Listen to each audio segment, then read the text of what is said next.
உலகமெங்கும் இருக்கும் நமது ஆன்மீகம் ப்ளஸ் நேயர்கள் அனைவருக்கும் ஜோதிட குருஜியின் இனிய வணக்கங்கள். இந்த அருமையான காணொளியில் நம்ம பார்க்க போகிறது சூரிய பகவானின் அற்புதமான பெயர்ச்சி, அதாவது நகர்வு. இதுவரைக்கும் அவர் கும்பராசியில் ஜெகஜோதியாக இருந்தார். இப்போ அடுத்தது மீன ராசிக்கு வரப்போகிறார். மீன ராசியில் ஆல்ரெடி அங்கே சனீஸ்வர பகவான் இருக்கார். சனீஸ்வர பகவானோட இந்த சூரிய பகவான் சேர்றார். ஆக்சுவலாக பார்த்தீங்கன்னா சூரிய பகவானும் சனீஸ்வர பகவானும் சேரப்படாது. அதுக்காக நம்ம என்ன பண்ண முடியும்? எதுவுமே பண்ண முடியாது. அப்போ நம்ம தான் கொஞ்சம் கேர்ஃபுல்லாக இருக்கணும், அவ்வளோதான். அது கூட சில நாட்கள் தான் அந்த மாதிரி இருக்கும் வைப்ரேஷன், மற்றபடி பெரிய அளவில் இருக்காது. அந்த வகையில் மீனராசிக்கு வரக்கூடிய சூரிய பகவான் குருவோட வீட்டுக்கு தான் வரார். அதனால் பரஸ்பரம் நண்பர்கள், ஒரு நல்ல பாக்கியம் கண்டிப்பாக கிடைக்கும். ஏன்னா இந்த சூரிய பகவான் பித்ருக்காரகன். ஆக்சுவலாக எல்லா கிரகங்களும் சூரிய பகவானோட ஒளியை வாங்கின்னு தான் சஞ்சாரம் பண்ணின்னு இருக்கு, ராகு கேது தவிர. அந்த வகையில் மீனராசியில் சஞ்சாரம் பண்ணக்கூடிய இந்த சூரிய பகவான் ஒவ்வொரு ராசிக்கும் என்னென்ன பலாபலன்களை கொடுக்க போகிறார் அப்படிங்கிறத பற்றி நம்ம இப்போ தெளிவாக பார்ப்போம். இந்த பதிவுக்கு போகிறதுக்கு முன்னாடி சப்ஸ்கிரைப் பண்ண அனைத்து இணைய நெஞ்சங்களுக்கும் எங்களது நன்றிகள், வாழ்த்துக்கள், ஆசீர்வாதங்கள். சப்ஸ்கிரைப் பண்ணிக்கலையா? சப்ஸ்கிரைப் பண்ணிக்கோங்க. அதே மாதிரி சுய ஜாதகம், உங்களோட ஜாதகம் பார்க்கணுன்னா கீழே நம்பர் கொடுத்துருக்காங்க, அதில் நீங்கள் கான்டாக்ட் பண்ணுங்கள் வாட்ஸ்அப்பில். ஆக இந்த சூரிய பகவான் மீனராசியில் ஒரு மாத காலம் சஞ்சரிக்கும் நேரம் ஒவ்வொரு ராசிக்கும் என்னென்ன பலாபலன்கள், இப்போ இந்த பதிவுக்கு போகலாமா? அன்பான தனுசு ராசி நேயர்களே, இந்த அருமையான காணொளியில் நம்ம பார்க்க போகிறது சூரிய பகவானின் அற்புதமான பெயர்ச்சி. இந்த சூரிய பகவான் உங்களுக்கு பாக்யாதிபதி. உங்களோட பாக்யாதிபதி அப்படிங்கிறனால உங்களுக்கு மேக்சிமம் இந்த சூரிய பகவானோட அனுகிரகமும் இருக்கும், உங்களுக்கு தந்தையாரோட அனுகிரகமும் இருக்கும். மேக்சிமம் பார்த்திங்கன்னா தனுசு ராசி அவங்க வீட்டில் தான் அவங்க அப்பா கண்டிப்பாக சர்வே பண்ணுவார், அவங்க கூடயே தான் இருப்பார். அந்த வகையில் இந்த தனுசு ராசி என்பவர்களுக்கு பாக்யாதிபதி சூரிய பகவான் இதுவரைக்கும் எங்கே இருந்தார் அப்படின்னு பார்த்தீங்கன்னா 3ஆம் இடம் என்று சொல்லக்கூடிய சகாயஸ்தானத்தில் அற்புதமாக இருந்து உங்களுக்கு தைரியத்தெல்லாம் கொடுத்தார், ஒரு நன்மைகளாம் கொடுத்தார்.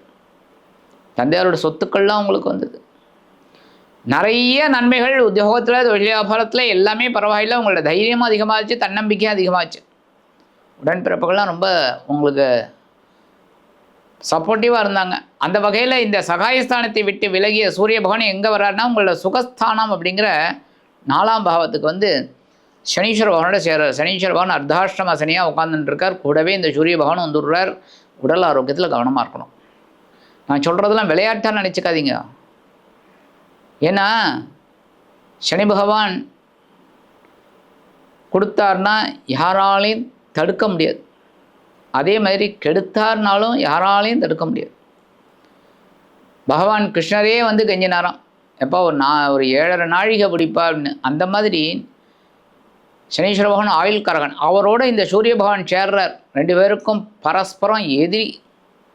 ஆனாலும் உங்களுக்கு பார்த்திங்கன்னா உங்களோட ராசிநாதன் சுகாதிபதி குரு பகவான் அற்புதமாக 7ஆம் பாவத்தில் இருக்கார். அது ரொம்ப விசேஷம்.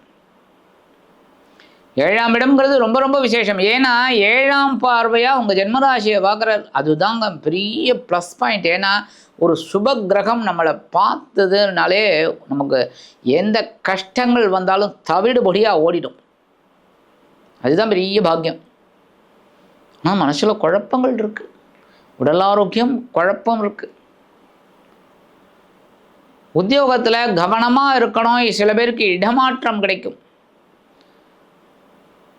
அதுவும் அந்த அரசாங்கத்துறையில் வேலை பார்க்குறவங்களுக்குலாம் நல்ல இடமாற்றம் கிடைக்கும். அது பெரிய ப்ளஸ் பாயிண்ட் அவங்களுக்கு. அது ஏன்னா 3 வருஷத்துக்கு ஒரு தடவை ட்ரான்ஸ்ஃபர் ஆர்டர் கொடுக்கணுமா, அப்போ கண்டிப்பாக அந்த நல்ல ட்ரான்ஸ்ஃபர் ஆர்டர் உங்களுக்கு கிடைக்கும். அடுத்தபடியாக தொழில் வியாபாரம். இந்த தொழில் வியாபாரத்தில் இருக்கிறவங்களுக்கெல்லாம் ஒரு நல்ல இடமாற்றம். எப்படின்னா இந்த இடத்துலேருந்து வேறு இடத்துக்கு கொஞ்சம் மாற்றி இன்னும் கொஞ்சம் இன்வெஸ்ட்மெண்ட் பண்ணி ஒரு அபிவிருத்தி பண்ணலாம் அப்படிங்கிற எண்ணம் இருந்ததுன்னா தாராளமாக முயற்சிகளை மேற்கொள்ளலாம். ஆனால் நம்ம முன்னாடி சொன்ன மாதிரி உடல் ஆரோக்கியத்தில் கவனமாக இருங்க, பேசுகிற வார்த்தைகளை கவனமாக இருங்க, வாகன பயணங்களில் கவனமாக இருங்க. அதேமாரி வெளியூர் வெளிநாடு போகும்போது கவனமாக இருங்க. ஏனோ தானோன்னு எடுத்துகிட்டு போயிடக்கூடாது. ஏன்னா வெளியூர்லாம் போகும்போது நமக்கு தேவையான மெடிசன் எல்லாமே எடுத்துன்னு போயிடணும். அதெல்லாம் கரெக்டாக மெடிசன் இல்லாமல் அந்த ரயில்வே டிக்கெட்டு, ஃப்ளைட் டிக்கெட் எல்லாம் கரெக்டாக எதில் நம்ம போகிறோமோ அதை எடுத்துன்னு போயிடணும். கரெக்டாக மறந்து போயிடுத்துனா இப்போல்லாம் மொபைலில் காமிச்சாலே ஓகே பண்ணுறா, இருந்தாலும் எடுத்துன்னு போகிறது நல்லது. சரியா? அதுமாதிரி உடல் ஆரோக்கியத்தில் கவனமாக இருக்கணும். அதுதான் ரொம்ப ரொம்ப விசேஷம். கவனமாக இருக்கணும். இந்த நேரத்தில் உறவினர்கள் சப்போர்ட் உங்களுக்கு கொஞ்சம் ஓரளவுக்கு இருக்குங்க. முக்கியமாக தனுசு ராசி பெண்கள் ஓரளவுக்கு தைரியமாக இருந்தீங்க. இப்போ கொஞ்சம் தைரியம் குறையும். ஏன்னா உடல் ஆரோக்கியம் கொஞ்சம் அப்படி இப்படி இருக்கிறதுனால கொஞ்சம் நமக்கு தைரியமும் குறையும். கவனமாக இருங்கோ, பொறுப்பாக இருங்கோ, பொறுமையாக இருங்கோ. அடுத்தபடியாக இந்த அரசியல்வாதிகள் தனுசு ராசியில் நிறைய பேர் இருப்பாங்க. ஏன்னா குரு. அதனால் இந்த தனுசு ராசி அரசியல்வாதிகள் இந்த வெளியூர் வெளிநாடு பயணம் அப்போ அதெல்லாம் கொஞ்சம் கவனமாக இருங்க. அதேமாரி இந்த மேடை பேச்சுக்களில் கொஞ்சம் கவனமாக இருக்கிறது நல்லது. என்ன கவனம் அப்படின்னா, கண்டதை பேசிட்டு வம்பு வழக்கில் மாட்டிக்கப்படாது. புரியுதா? அடுத்தபடியாக கலைத்துறை கண்டிப்பாக இருப்பீங்க. இந்த டைரக்டர் லெவல், அசிஸ்டன்ட் டைரக்டர் அந்த மாதிரி இருப்பீங்க. அவங்களுக்கெல்லாம் என்ன அப்படின்னா, அவங்களுக்கு நிறைய சான்சஸ் கிடைக்கும். சான்சஸ் கிடைக்காதுங்கிறதெல்லாம் கிடையாது. சான்சஸ் நல்லபடியாக கிடைக்கும். தக்க வச்சுக்கணும். எப்படி தக்க வைக்கிறது? நம்ம ஏனோ தானோன்னு வேலை செஞ்சால் நம்மளை கழட்டி விட்ருவா. கரெக்டாக?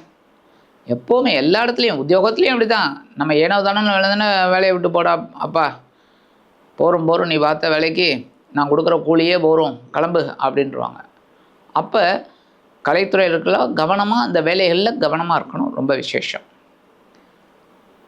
மற்றபடி குரு உங்களுக்கு ரொம்ப ஃபேவரபுளாக இருக்கார். அதுதான் பெரிய ப்ளஸ் பாயிண்ட். ஏன்னா பார்க்குற பார்வை நல்லது, ஸ்தான பலமாக இருக்குது, பார்வை பலமாக இருக்குது.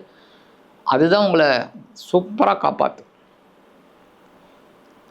ஆக இந்த சூரிய பகவான் உங்களுக்கு சுகஸ்தானத்தில் வந்து எதிர்பாராத சொத்து சேர்க்கையும் உங்களுக்கு வாரி வழங்கும்.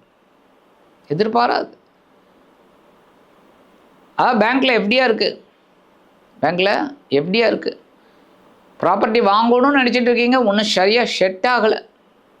திடீர்னு ஒரு ப்ராப்பர்ட்டி வரும், உங்களுக்கு ஏற்ற மாதிரி அதை வாங்கிடலான்ட்டு உடனே எஃப்டியை க்ளோஸ் பண்ணுவீங்க, ப்ராப்பர்ட்டியை வாங்கிடுவீங்க.